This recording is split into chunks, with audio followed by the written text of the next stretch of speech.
This is Valencia, and I'm with Valencia's voice. It echoes in the earth realm, here with an Echo Report. Yeah, don't mind my baby's clothes in the background. We just came back from the pool. Spirit wanted me to do an Echo Report today about the divine feminine and the intentional church hurt. Okay, so what Spirit is telling me is that, and I can attest to, like, my personal experiences in the church. Spirit is saying that we all know that in the church is like mostly male dominated, right? Most of the leaders are males. The pastors are males. The committees and that things, everybody's like pretty much males, okay? And Spirit is saying that that there is an intentional attack to keep the divine woman, the divine feminine, silenced, okay? And this has just like been coming to me like more and more as I continue to evolve spiritually in my own right, okay? I went to a church for a very long time, okay?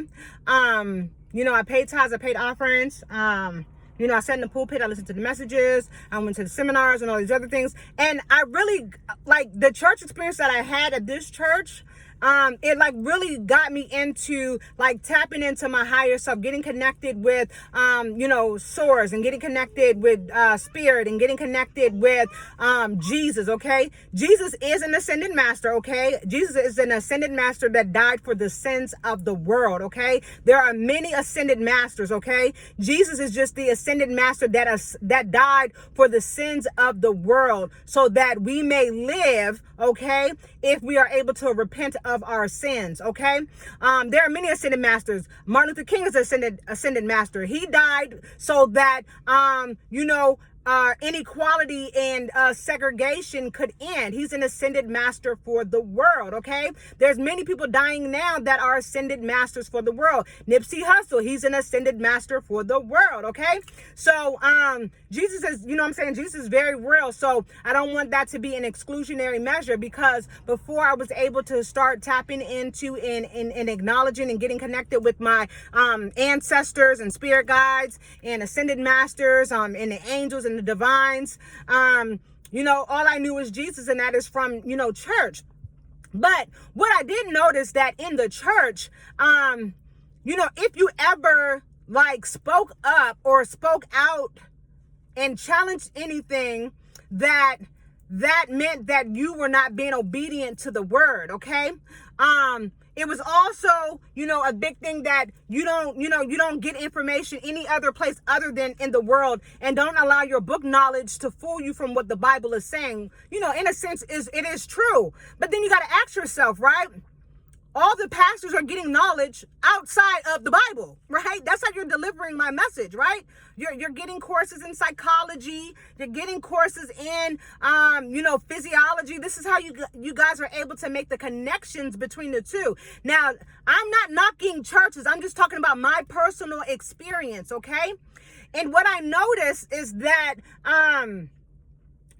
when I would just talk about, my different philosophies about the things that I was learning and how I was elevating and activating, that appeared to make me a threat in the church, okay? I can remember I served in the youth ministry, and, I loved the youth ministry pastor's wife and him. They were new in their position, and they were really, really excited to, to do this work. And, I'm a team player, so I'm ready to, help and do whatever it is that I can. But I noticed that the more I wanted to like help and, want to like be more involved and want to do more things, the more it felt like there was like a lot of animosity coming towards me from his wife, okay? She started to tell the other members to not talk to me. I noticed that during 444, that's the angels, she started to tell, the people, like, don't talk to stank breath. That's what she called me, stank breath, y'all. She would have, the congregation for the youth ministry go on one side and, just pretty much isolating me and things like that. What I'm learning is that, unfortunately, because a lot of times we want to say church hurt, get over church hurt. No, no, no, no. We gotta stop that, okay? Because for one, everybody is not as strong as me, okay? Because I was able to sit there and still do my job because it wasn't about me being liked. It was about me helping those kids. It was about me serving because that's what the Most High wanted me to do, to serve, okay? But some people are not as strong as I was, okay? I can remember sitting in that youth ministry and I could feel this man's wife and the people that she had, like, you know, like they were bullying me, you know. They had them, she would have them in a corner and they would, you know, be gossiping about me. Now I know it was evil eyes that they were putting on me. I didn't know it at that time, but I could feel like the intensity of a negative energy being sent towards me. Okay. And what Spirit revealed to me last night is that some of the attacks that you guys are getting, divine feminines, they are directly coming from the church and ministries that you've served in, places that you paid offering and tithes. I went to this church for a very long time, okay? I gave a lot of offerings. I gave a lot of donations. I spent a lot of time in this church, okay? But the prosecution and the ridicule that I experienced in that church far outweighs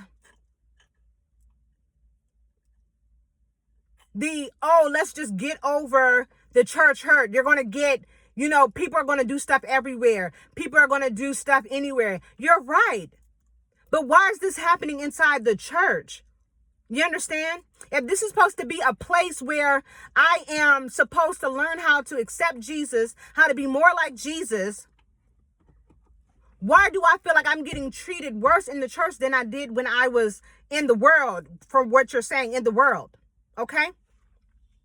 Now, I've also met the main pastor's wife of the church.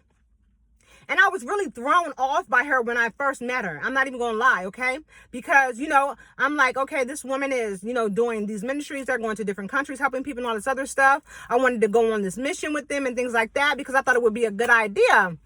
And when I met her for the first time, you know, hi, this is, my name is this, nice to meet you. And her first thing to me out her mouth was, yes, how can I help you? And I was like, what? And she was like, yes, how can I help you? And I was like, I just wanted to come and say hello, hi, you know, I've been going to your church for a very long time. I know you have this ministry where you're helping people do such and such. I want to, you know, join. I want to get to know. I'm trying to build my spirituality more with, you know, the Most High and, you know, just see where God wants me to be, because I was really in an exploration period in my spirituality, because I knew that what I was doing was not what I was supposed to be doing. Okay. But to really make a long story short, what I noticed is that there was a lot of ill will coming from her as well. And I had never met the woman. I had never had any interaction with her other than that moment. But I knew that I was being met with negativity and, you know, like aggression. But what Spirit revealed to me last night, okay, is that the pastor's wife for this youth ministry and then the pastor of the overall ministry, they were spreading lies about me. They were trying to make it seem as if I was very promiscuous.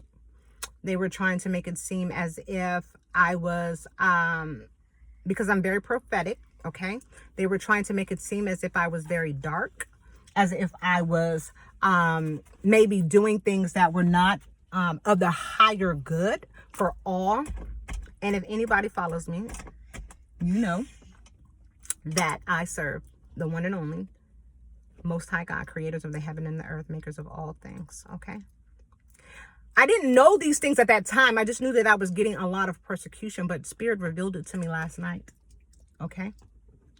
Spirit revealed to me last night that these two women in their own individual sections of the congregation were having people bully me and talk about me and speak down upon my name.